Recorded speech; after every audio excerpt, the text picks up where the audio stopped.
How's everybody doing? Good. It's been a while, man. Great to see everybody here. As this week starts, first just want to say good luck to Coach Harper, Coach Barnes, and the men's and women's basketball team.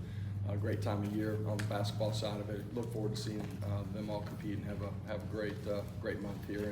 And for us, day one on the practice field, great to get out there. Got a bunch of new guys. I think we got 8 transfers, 14 mid-year high school guys. Caleb Beasley, Edwin Spillman joined us here today. They weren't with us at the beginning of this semester, but were able to join us today too. So great to get out on the grass with those guys and start our on the field journey for this season.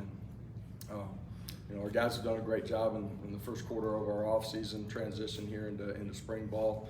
In a great spot to go compete and get better every single day, and today was the start of it. So, open it up. Questions? We'll start with Brent up front. Yeah, Coach, what do you think you know about this team today that you didn't know when you left the bowl site? It's a different team than it was at the bowl site.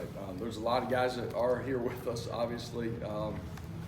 December's a different month. Guys going to the league, whatever it might be.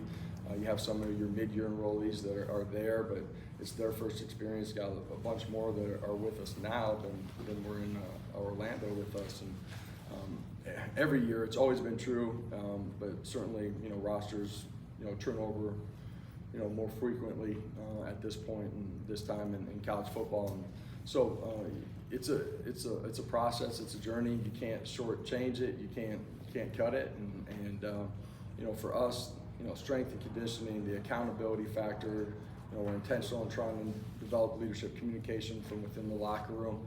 Our guys handled that extremely well, grew throughout of it. Some great days, some tough days that we had to learn from too. But that's all part of the process and the journey. What I do like about this group is that they do compete extremely hard, they care about one another, and they're willing to get coached. And today is just the beginning of the on-field stuff for everybody in the building. Man, fundamentally getting better, growing in your technique, mastering that, then the scheme, your eyes, your hands. It's a long ways to go until we kick off. We always challenge our guys, don't make the same mistake twice. If you do that, you're going to grow and be in a good spot by the time we get to kickoff. The identity of this football team, our makeup, we're still a long ways away from being what I hope us to be, but also what we should be. That's all part of it. Adam, then Austin. Josh, when you're talking about the transfers, obviously they were brought here for a reason. They're all going to, you would hope, fill critical roles. Can they afford to sort of ease into it because this is still just spring, or do you need to see some urgency from those transfers that they can be ready when these 15 practices? You need to see urgency from everybody that's putting a helmet on and going out and practice. I don't care how long you've been playing. The best in the game are always working on their craft, and that's Hall of Famers, 15-year vets. Same at this level, man. There's constant growth, and all of our guys got areas that our strength staff's pinpointed, our coaches have pinpointed in areas that they got to get better at. And so, continuing to compete every single day. Guys that compete the hardest and do it the longest, typically the ones that win out. And that's true in a position battle. It's true when you get out on the field on a Saturday afternoon too. With the new communication and the helmets and stuff, how much will you all work that this spring, and what will you need to see out of that before you feel comfortable to roll out there in the game with that? Yeah, really have an idea, but going to kind of tinker with it, both sides of the football.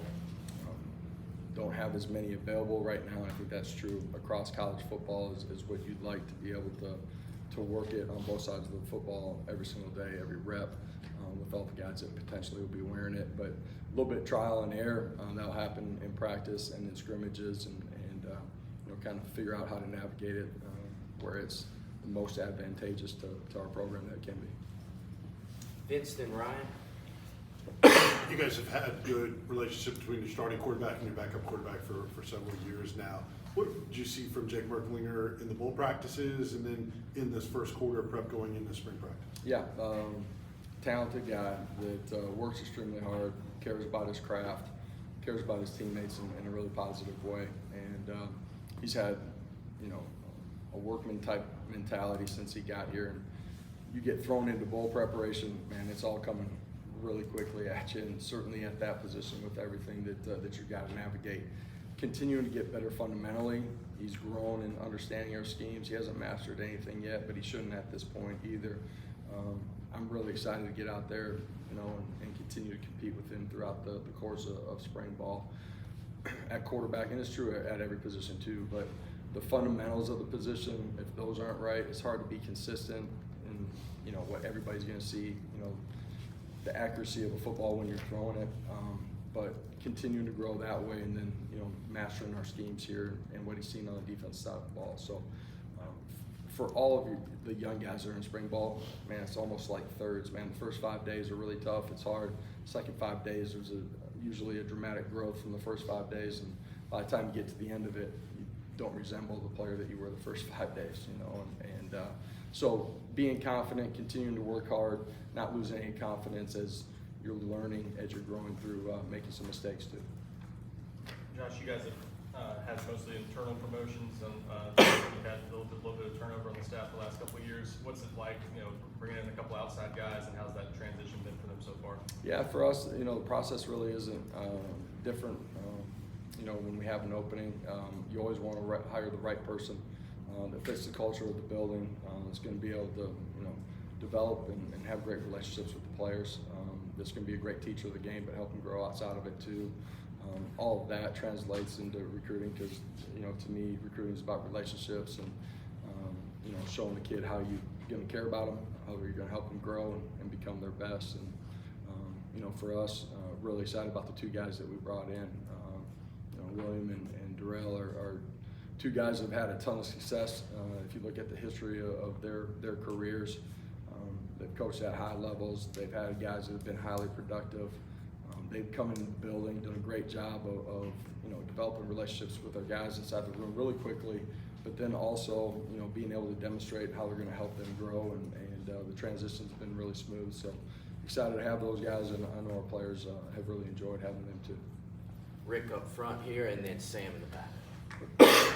Josh, just sort of following up on that one, what are the habits or maybe personalities that you've seen from Coach Inge and Coach Sims in the position rooms, out there on the field today? Just habits and personalities from those guys. Yeah, they're both extremely smart. You know, whether I've known them or just went through the interview process with them, they're both extremely bright guys. They communicate at a really high level. They have a high passion, care factor. They got great energy. They're really comfortable and confident in who they are and how they present themselves, and you know, they've been really good inside the building so far. Really high-level guys that you know, do it the right way and extremely competitive.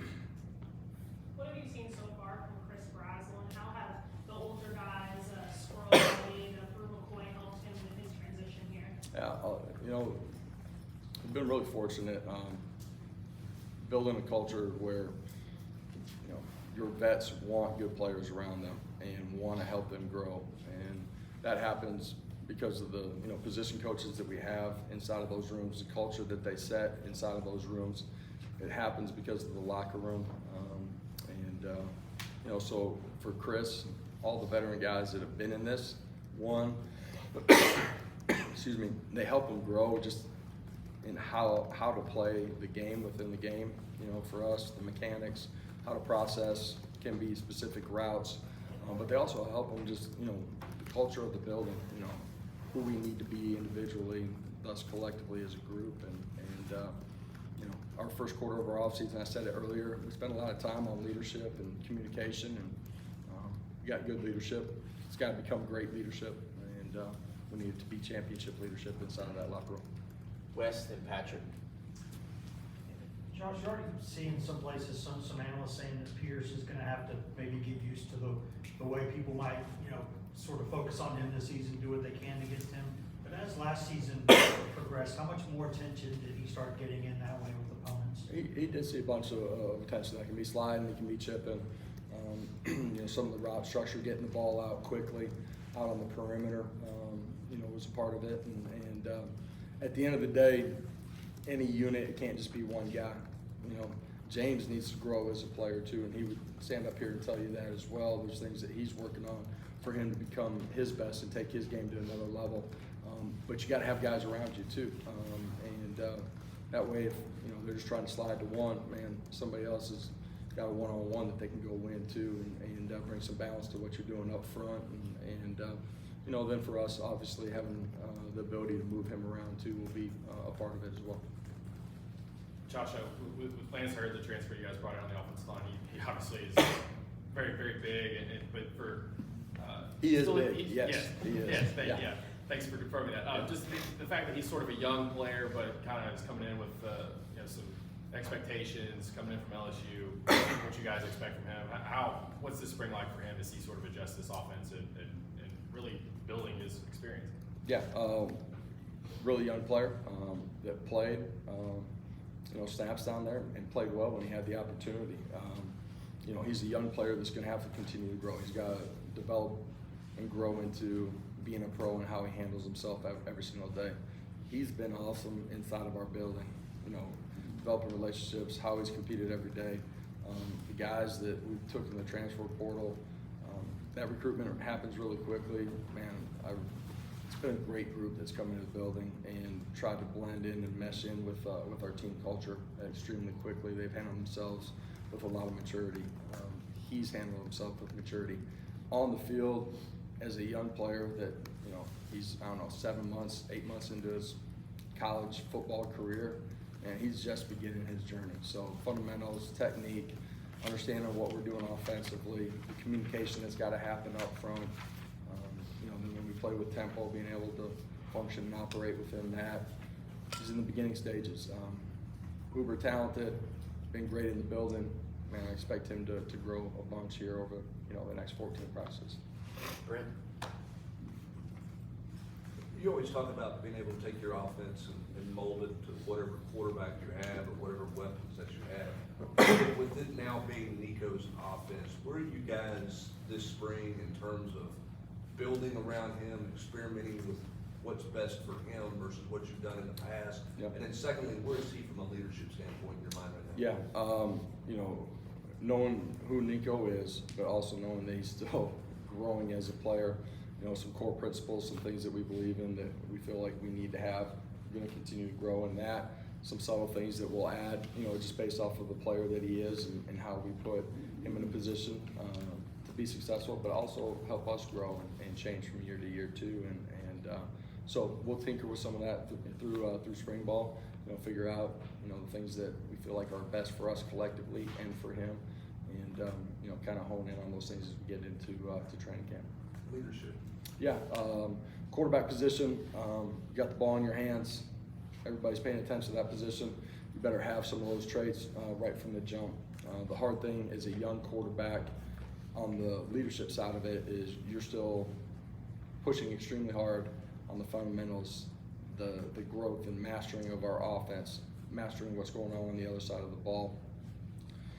He does a phenomenal job in one-on-one situations, communication with wide receivers after, you know, a series, offensive line, the growth, his voice within our entire program. He's got to continue to grow in that role. That's something that is true for every young quarterback, though.